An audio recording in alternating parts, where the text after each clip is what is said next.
Hello guys, कैसे हो आप लोग। आई एम कुमार मधुकर और आप देख रहे हैं केएम लर्निंग चैनल। पिछले वीडियो में आपने देखा बेसिक्स ऑफ हिस्ट्री, जो पिछले बहुत सारे वीडियो में मैंने आप लोगों को एक बेसिक आइडिया दिया है स्टोरी के फॉर्मेट में। और पिछले वीडियो में आप लोगों का परफॉर्मेंस देखकर, रेस्पॉन्स देखकर मैं फिर से बेसिक हिस्ट्री को नए तरीके से प्रेजेंट कर रहा हूँ। अगर आप लोगों का इसी तरह से परफॉर्मेंस अच्छा रहा, रेस्पॉन्स भी अच्छा रहा, आप नॉलेज भी अच्छा गेन कर रहे हैं, then I will be continuing in this format. तो चलिए आज मैं बेसिक हिस्ट्री में गुप्ता पीरियड को ही लेकर चलते हैं, बट अभी गुप्ता पीरियड के बारे में नहीं बल्कि लेटर गुप्ता पीरियड के बारे में और उसके बाद की घटनाओं के बारे में कि ऐसे कौन कौन से राजा या किंगडम राज्य उभर कर आया था। तो हम पहले रिकैप्चुलेट करने के पॉइंट ऑफ व्यू से बता दूं कि गुप्ता पीरियड का जो मेजर सोर्स हुआ करता था लिटरेरी में, खास करके उनके कोर्ट पोएट और कोर्ट साइंटिस्ट के जो लोग थे उनसे भी काफ़ी मिलता है। जिसने आपने नाम सुना होगा ये इनका कालिदास का, जिनका अभिज्ञान शकुंतलम आपने नाम सुना होगा। ऋतुसंहार आपने नाम सुना होगा, उनकी कृति जो है अभिज्ञान शकुंतलम, ऋतुसंहार, ये कालिदास के द्वारा लिखित कविता है, ये मास्टरपीस है, जिससे कि आप हर्षवर्धन गुप्ता पीरियड के बारे में आपको इन्फॉर्मेशन मिलता है और लिटरेरी कितना क्लासिकल था, कैसे गोल्डन पीरियड माना जाता था, इन सब के बारे में। फिर आप देखिएगा विशाख दत्त का मुद्रा राक्षस, मृक्षकटिकम जो सुदरक का है, मतलब सुदरक जो है मृक्षकटिकम लिखा और विशाख दत्त जो है मुद्रा राक्षस लिखा, करेक्ट। इसी तरह से आप बाकी टॉप पोइट्स के बारे में या साइंटिस्ट के बारे में या मैथमेटिशियन के बारे में, एस्ट्रोनॉमर्स के बारे में आप लोगों को पता है, पिछले वीडियो में हम लोगों ने डिस्कस भी किया, जिसको आप देख लीजिएगा। हम आते हैं कुमारगुप्त से। जब मैं लास्ट वीडियो में बताया था कि कुमारगुप्त जो है अंतिक ऐसे राजा था जिसके बाद हूनों का आक्रमण जो है शुरुआत हो गया। तो बिकॉज गुप्ता पीरियड का जो इन डिक्लाइनेशन था, बेसिकली बहुत सारे फैक्टर में से एक फैक्टर ये था कि गुप्ता पीरियड के दरमियान जितने भी टेरिटरी को ऑक्यूपाई किया गया वो अलायंस बेस पे और फेड्यूटरी बेस पे था। मीन्स कि वो ट्रिब्यूट या एक सर्टेन अमाउंट ऑफ ग्रांट या रेवेन्यू के तौर पे गुप्ता राजा को या गुप्त किंग को दिया जाता था और वो फ्यूडल सिस्टम पे काम करता था। तो जिसके कारण गुप्ता पीरियड का जितना भी टेरिटोरियल एक्सटेंट था वो एक अलायंस के तौर पे काम कर रहा था, फुल कंट्रोल में नहीं था, फुल्ली कंट्रोल में था। First point. सेकेंड पॉइंट ये था कि जैसे जैसे गुप्ता पीरियड का क्लाइमैक्स आया और फिर धीरे धीरे डाउन होना हुआ, तब तक वेस्टर्न पार्ट में, जैसे कि इंडिया के बारे में हम आप लोग जानते हैं, ये इंडिया का पार्ट है। मैं मैप बना के आपको बता देता हूँ ताकि आपको एक आइडिया मिल सके।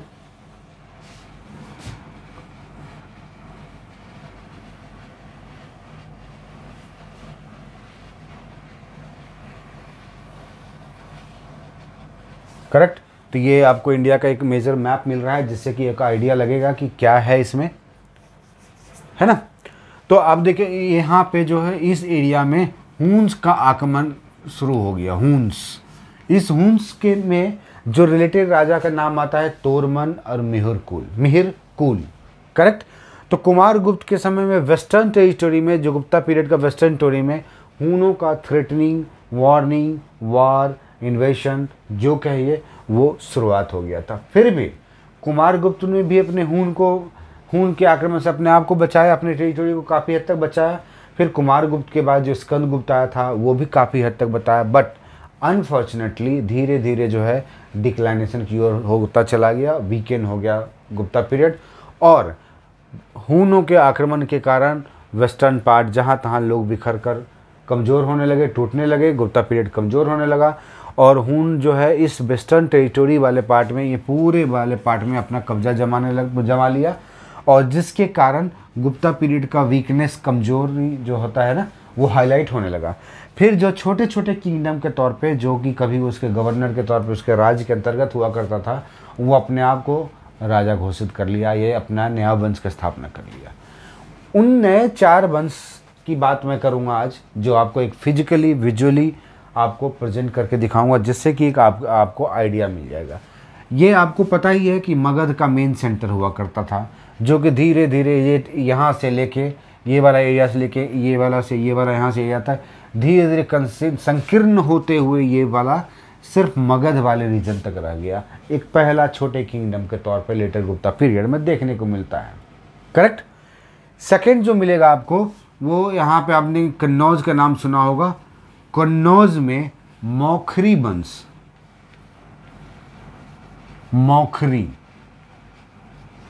मौखरी डायनेस्टी का स्थापना हो गया। फिर यहाँ पे आप देखिएगा हरियाणा के पास ये जो था थानेश्वर जिसको बोलते हैं, वहाँ पे पुष्प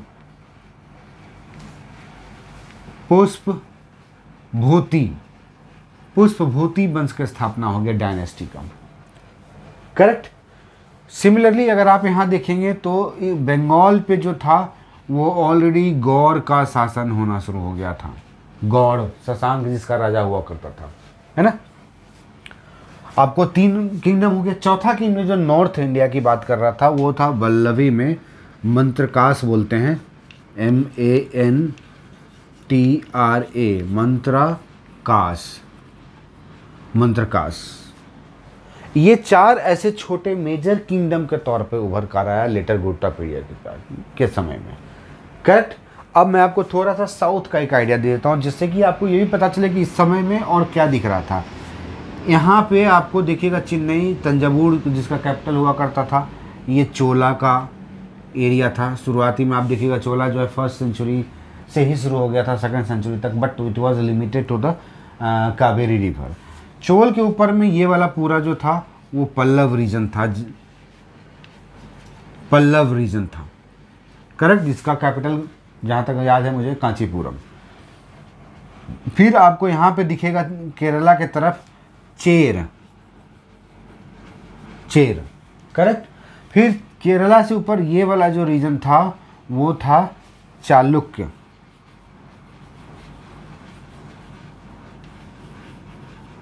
ये मैं इसलिए आपको हाईलाइट कर रहा हूं ताकि आपको कुछ आइडिया मिल सके। करेक्ट।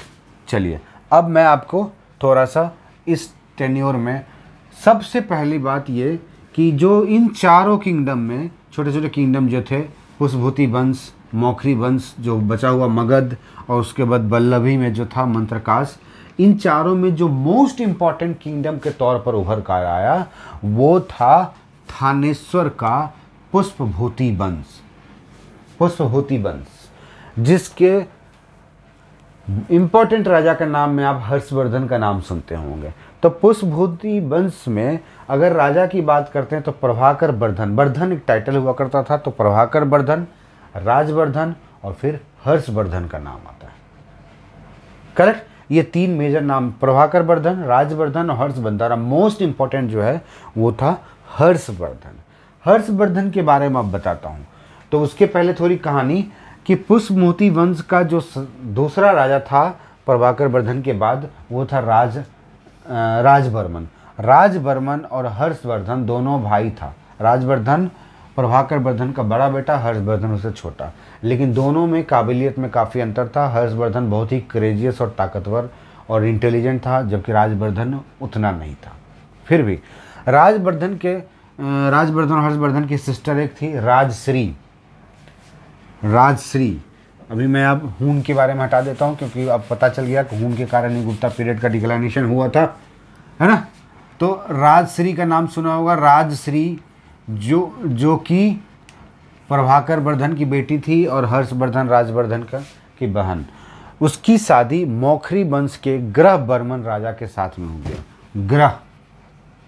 ग्रह गोचर होता है ना, ग्रह बर्मन, ग्रह गोचर ना लगे ये थानेश्वर के पुष्पभूति वंश पे, तो इस पुष्पभूति वंश पे तो उसने अपने बहन की शादी जो है ग्रह बर्मन से करवा दिया, जो मौखरी राजा कन्नौज में था, कन्नौज के मौखरी राजा के साथ करवा दिया। इस तरह से एक मैरिज अलायंस हुआ जो गुप्ता पीरियड से ही स्टार्ट हो गया था। आप चंद्रगुप्त के समय में, चंद्रगुप्त द्वितीय के समय में मतलब, या समुद्रगुप्त के समय में आपने देखा भी था कि वो मैरिज अलायंस के तौर पे अपने डिप्लोमेटिक रिलेशनशिप या टेरिटोरियल एक्सटेंशन बना के रखते थे, ये एम्पायर का एक्सपेंशन करते थे। करेक्ट। तो ये चीज़ इस तरह से आप देखिएगा थानेश्वर और कन्नौज जो है एक मिलता जुलता रिलेशनशिप वाला सरकार हो गया।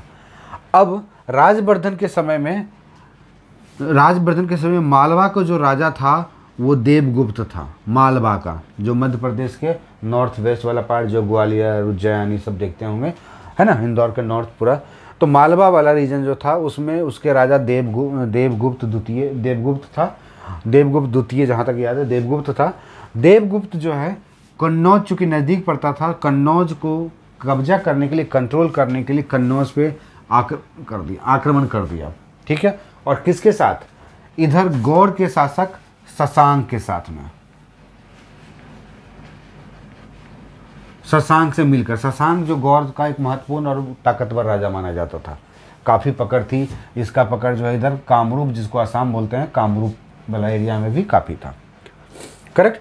तो ये देवगुप्त जो है शशांक के साथ में एक ग्रुप बनाया, गुट बनाया और प्रभाकर वर्धन के ऊपर अटैक कर दिया। बट प्रभाकर वर्धन जो है, सॉरी, राजवर्धन जो है देवगुप्त को हराने में सक्सेसफुल हो गया।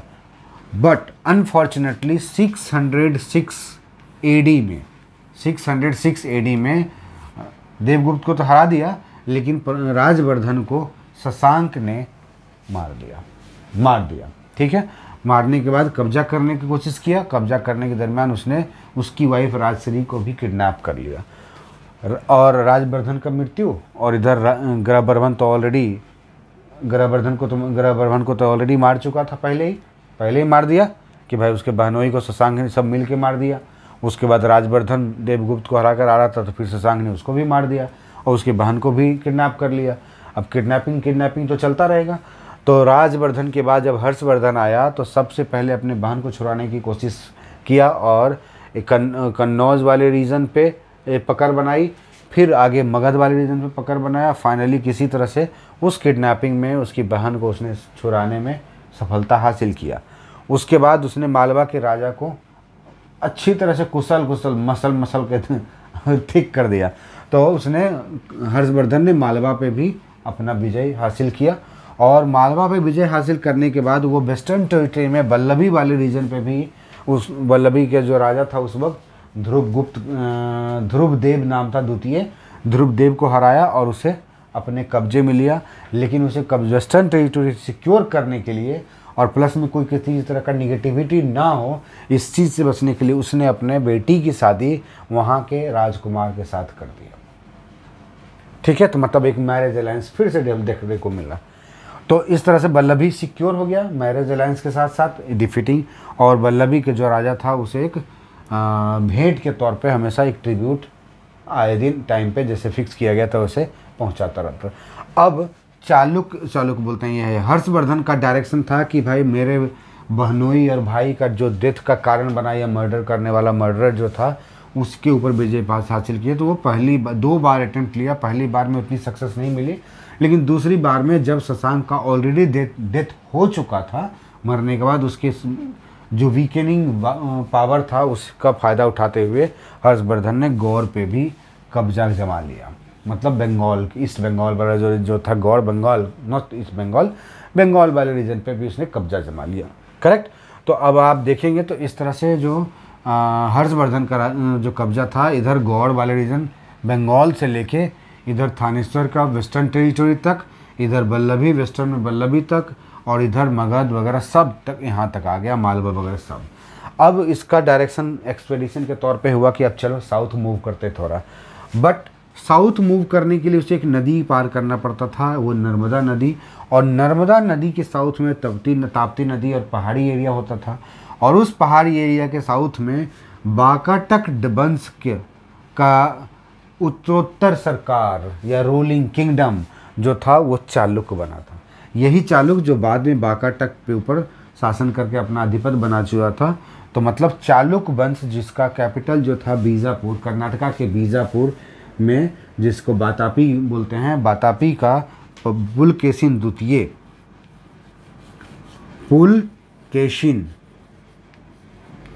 पुलकेशिन द्वितीय जो है हर्षवर्धन से फाइट किया और उसे नर्मदा नदी पे हराया, जो कि हर्षवर्धन के समय का या उसके काल का पहला और अंतिम हार थी। मतलब उसके पहले न बाद कभी ऐसी नौबत आई कि हर्षवर्धन कोई भी युद्ध हारा हुआ हो। तो मतलब हर्षवर्धन का जो साउथ वार्ड एक्सपेडिशन था वो कहाँ रुक गया? नर्मदा नदी पे। किसने रोका? तो चालुक्य डायनेस्टी के राजा पुलकेशिन द्वितीय। करेक्ट। तो इस तरह से हर्षवर्धन का अगर हम किंगडम की बात करें, टेरिटोरियल एक्सटेंट, तो जो गुप्ता पीरियड में समुद्रगुप्त के पहले या समुद्रगुप्त के बाद समुद्रगुप्त द्वितीय के समय, जिसको विक्रमादित्य के नाम से जानते हैं, उनके समय में था, लगभग 80% टेरिटोरी को इसने कायम करके रखा, मतलब फिर से रीगेन कर लिया। मतलब northern part of India again reunited, जो कि लेटर गुप्ता पीरियड में टुकड़ों में बट गया था। ये पुष्पभूति वंश अलग, मौखरी वंश अलग, मगध वंश अलग, डायनेस्टी अलग, और इधर वल्लभी में मंत्रकाश अलग। तो इन सब को एक यूनिफाइड वे में लाकर हर्षवर्धन ने पुष्पभूति वंश की स्थापना में, पुष्पभूति वंश को ताकतवर बनाने में काफ़ी सहयोग दिया।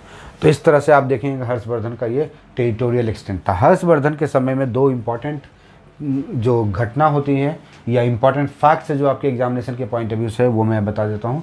पहला ये कि उसने थानेश्वर से अपना कैपिटल कन्नौज कर लिया, ठीक है, तो कन्नौज कर लिया, पहला चीज़।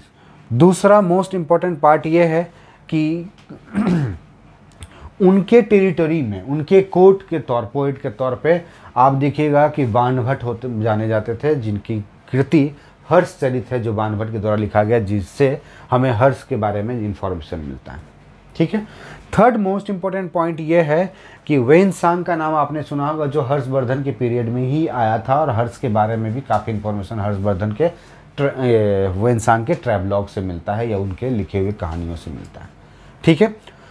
फोर्थ मोस्ट इम्पॉर्टेंट पार्ट ये है, स्पीति के पॉइंट ऑफ व्यू से आप ध्यान रखिएगा, ये कि कन्नौज और प्रयाग में 2 फेस्टिवल कंडक्ट किया जाता था हर्षवर्धन के द्वारा।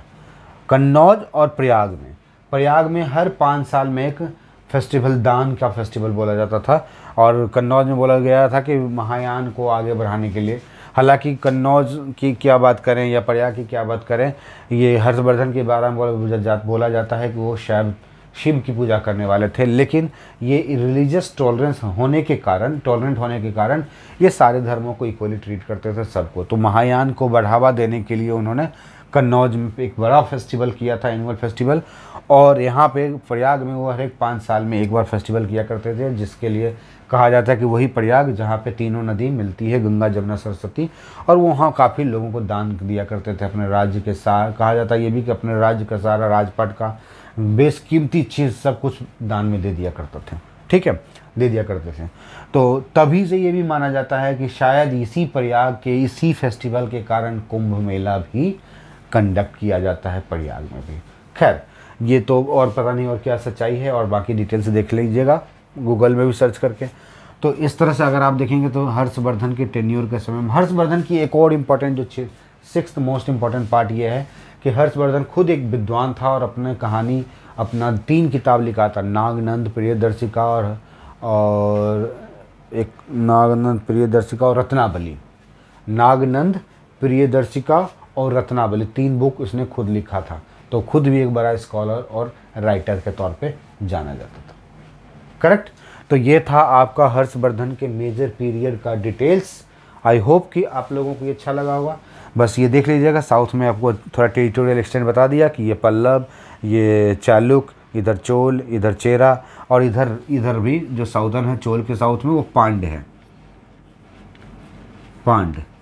तो ये तो पिक्टोरियल पिक्चर है या विजुअलाइज करने की कोशिश किया, बट मेजर पार्ट मेरा जो डिस्कशन का पार्ट था कि लेटर गुप्ता पीरियड में क्या इंपॉर्टेंट घटनाएं थी, क्या इंपॉर्टेंट हुआ, कौन वंश कहाँ पे इस्टेब्लिश हुआ। तो भी ये जो विजुअलाइज हुआ होगा, it must have help you out to understand about later Gupta periods kingdoms. Okay guys, so thank you very much. और एक चीज़ और मैं आप लोगों को लास्ट में बताना चाहूँगा कि अगर आप लोग मेंस की तैयारी करना चाहते हैं, मेंस के राइटिंग के लिए, मेंस के डे टू डे डिस्कशन के लिए, आपके राइटिंग को चेक करने के लिए कि प्रॉपर फीडबैक हो, प्रॉपर डिस्कशन हो, उसके लिए एक कोर्स लॉन्च किया जा रहा है। और बिहार के स्पेशल पे बिहार का हिस्ट्री और बिहार के ज्योग्राफी पे कोर्स लॉन्च किया जा रहा है। अगर आप लोग इंटरेस्टेड होंगे तो हमारे दिए गए नंबर, जो कि हर जगह आपको टेलीग्राम चैनल पे या हमारे वीडियो के डिस्क्रिप्शन बॉक्स में भी मिल जाएगा, आप कनेक्ट होइएगा। Then I will be telling you detail about the Bihar special course based on history and geography of Bihar, और एक मेंस का writing skill, discussion and day to day development on writings. So thank you and stay tuned to Chem learning channel.